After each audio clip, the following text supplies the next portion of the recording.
Minneapolis, we come back to Grand Rapids with Christian Saylor. As a designer for Universal Mind, Christian aims to bridge the gap between functionality and aesthetics to create beautiful digital experiences that connect with people on a personal level. Christian is going to be talking about the art and science of space. Ready? It's not working. UX design problem, apparently. So my name is Christian Saylor. I'm a senior UX designer at Universal Mind. And I'm not really talking about art, and I'm really not talking about science today, but really sort of a sense of place. And this is actually a map of Grand Rapids in 1853, and yes, the little nugget there was actually us here. So for centuries, there's actually been people that have actually created and actually utilized maps as an essential tool to actually help them define, to help them understand, explain, and navigate their world, right? So what they did in ancient times, what they wanted to do is they sort of had the religious ideologies, what they wanted to make sense of who they are, so they actually started to map out the stars to really get a sense again of the vast expanse of their religion, their gods, their deities at the time. So then what they started to do, so they started actually at the heavens, and then they actually came down to Earth. They actually started to catalog around them, the space around them, the mountains, the territories. And as you can see, the art forms were very intricate, very delicate, and absolutely beautiful, but it gave them a sense of where they were at. Now the reason that they started to do this is because they started to realize, like, wow, our world is big. It's a vast ocean, and we have to start making sense of our place, of where we're at within the heavens and also within the earth. Well, today, if we fast forward, we're in the age of context. We're actually space and place, heavens and earth, where it actually makes sense now. And actually there's a book out called The Age of Context by Robert Scoble and Cheryl Israel. I highly recommend it. And it's really about a book about context. Now, they basically subscribe to these 5 points that actually influence context. So the first being mobile, then social media, data, sensors, and location. So if we actually take a look at the influence of all these, and we actually take a look at location. The big thing here is, without location, there's no context whatsoever. If you weren't here, it wouldn't mean anything. If I wasn't here, it wouldn't mean anything.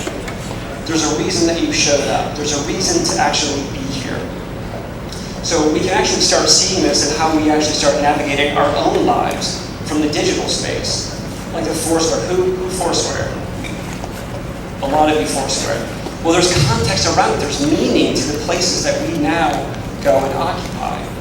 The people that are there, the places that we go, actually now have context. There's meaning around those. And of course, now we have the likes of, who's seen these roaming around your neighborhoods, right? So now we've cataloged not only the heavens and the earth, now we're cataloging where we live, where we work, where we eat, where we play. They're cataloging who we are as a people. It's sort of a snapshot in time. And designers, our charge is we actually project our thoughts, our feelings, our ideas out into open space. And there's a lot of different ways that we do that.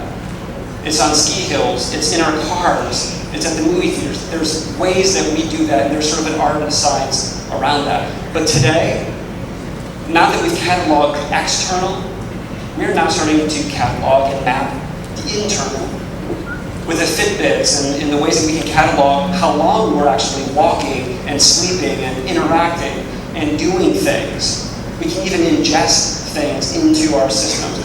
Now, here's an interesting thing, is in 2013, wearable computing, $800 million in revenue just this year alone. And in 2014, that's estimated to go to $1.5 billion in revenue of mapping who we are. But the reality to this, and I think it states it perfectly well, is computing is no longer really about computers. It's really about our lives.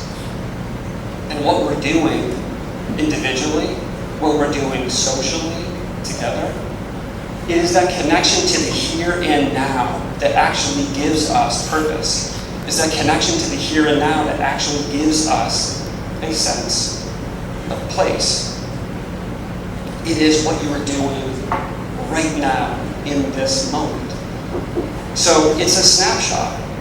Yes, we have a past, we have a present, we have a future, but it's a snapshot in time. Right now is really what matters. It matters that you are here. There's context around why you are here, and the things that you will learn and how you can actually bring that back to your places of work, to your families, to your communities, to your social environments. So really, in the end, the art and science of place is actually a story about our own place within the world. It's a story about our own place within the world and how we define our place and how we map out our place.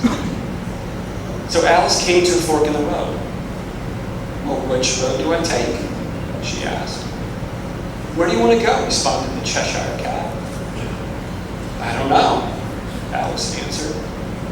Then said the Cheshire Cat, it doesn't matter. So it really doesn't matter where you've gone or where you're going, but rather where you are right now. That matters. It matters what the product that you guys are helping develop, it matters where that's at. There's obviously a history to that. But our charge as designers, the whole empathy is really about helping others tell their stories. And for you to be able to effectively tell someone else's story, a product, a company, a community, an individual, you have to fully understand your own story within the narrative that you're trying to tell.